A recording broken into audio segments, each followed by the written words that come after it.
Mason and Eli had driven 3 hours into the mountains to find Ravencroft Hospital. It had been abandoned for nearly 50 years, hidden so deep in the woods that the last mile had to be traveled on foot. The locals claimed hundreds of patients died there before the hospital suddenly closed, but Mason and Eli didn't believe ghost stories. When they finally reached it, the building looked enormous. 6 stories of broken windows, blackened brick, and rusted fire escapes. The front doors were already open. Inside, the lobby was silent.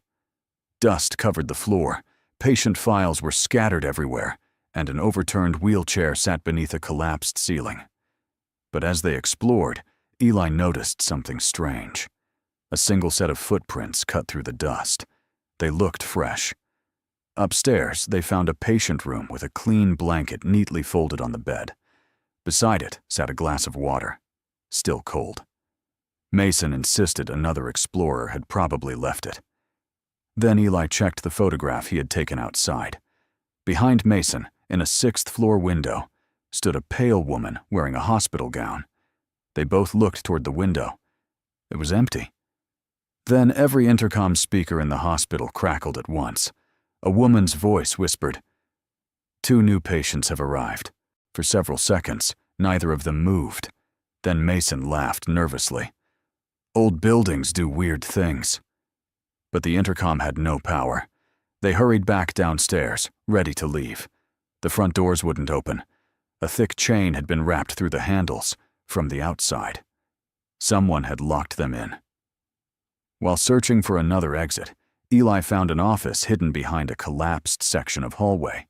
Most of the files inside were ruined, but one folder had been sealed inside a metal drawer. Stamped across the front were the words, "Ward 0, restricted." Inside were reports about patients being kept on the lowest floor. Ravencroft had been performing illegal experiments involving isolation, experimental drugs, and surgeries meant to remove fear from the human brain. Most of the patients died. But one report claimed several subjects remained conscious after their hearts had stopped. The final page contained a handwritten warning. "Do not open Ward 0. They are no longer patients." A soft knocking came from inside the wall. 3 slow knocks, then 3 more. Mason pulled an old cabinet away and revealed a narrow doorway. Behind it was a hidden room filled with clean beds, burning candles, and bowls of fresh food. Someone was living there. Then footsteps approached from the hallway. A figure wearing a stained nurse's uniform slowly passed the doorway.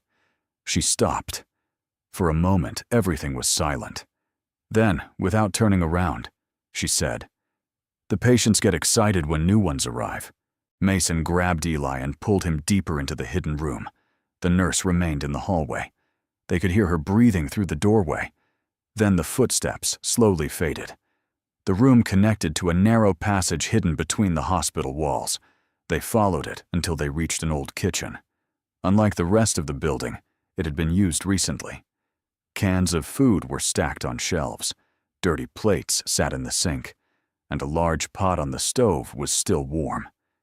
Beyond the kitchen was a dining hall. More than 30 places had been set at a long table. Every chair faced toward the door. Then something moved beneath one of them. Eli raised his flashlight.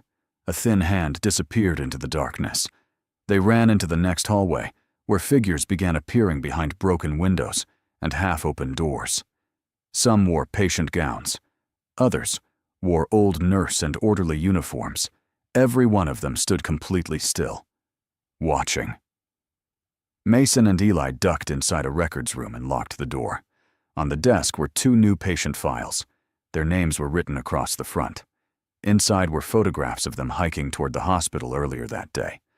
Under Mason's picture, someone had listed his symptoms: paranoia, aggression, resistance to treatment.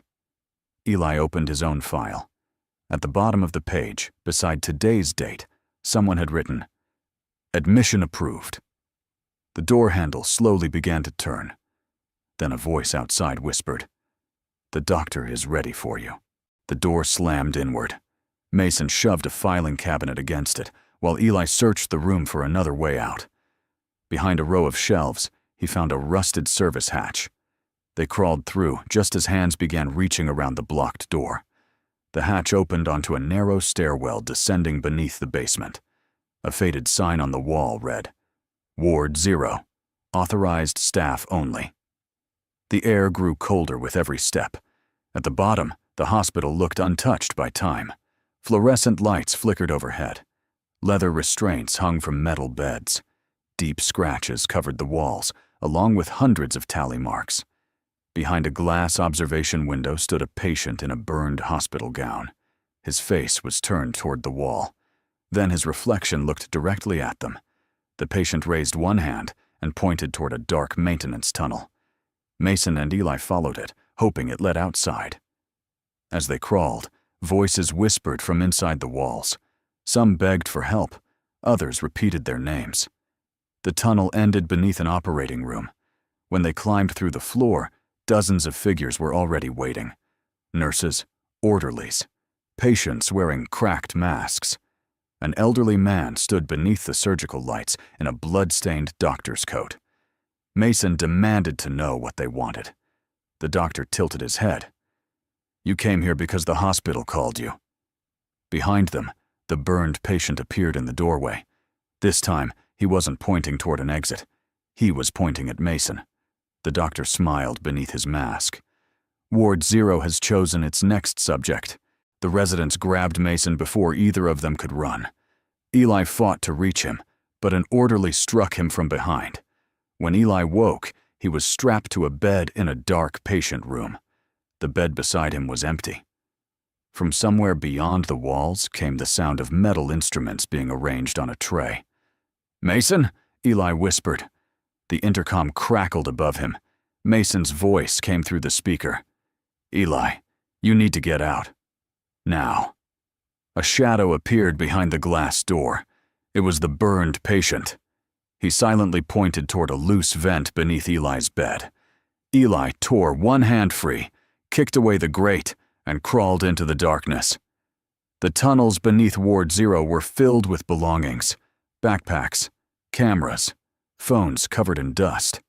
On one wall, photographs showed dozens of people entering the hospital over the years. None showed anyone leaving. Eli followed Mason's screams until he reached an observation window overlooking the operating room. Mason was strapped beneath the surgical lights. The doctor stood over him, raising a rusted instrument. Mason opened his eyes and saw Eli through the glass.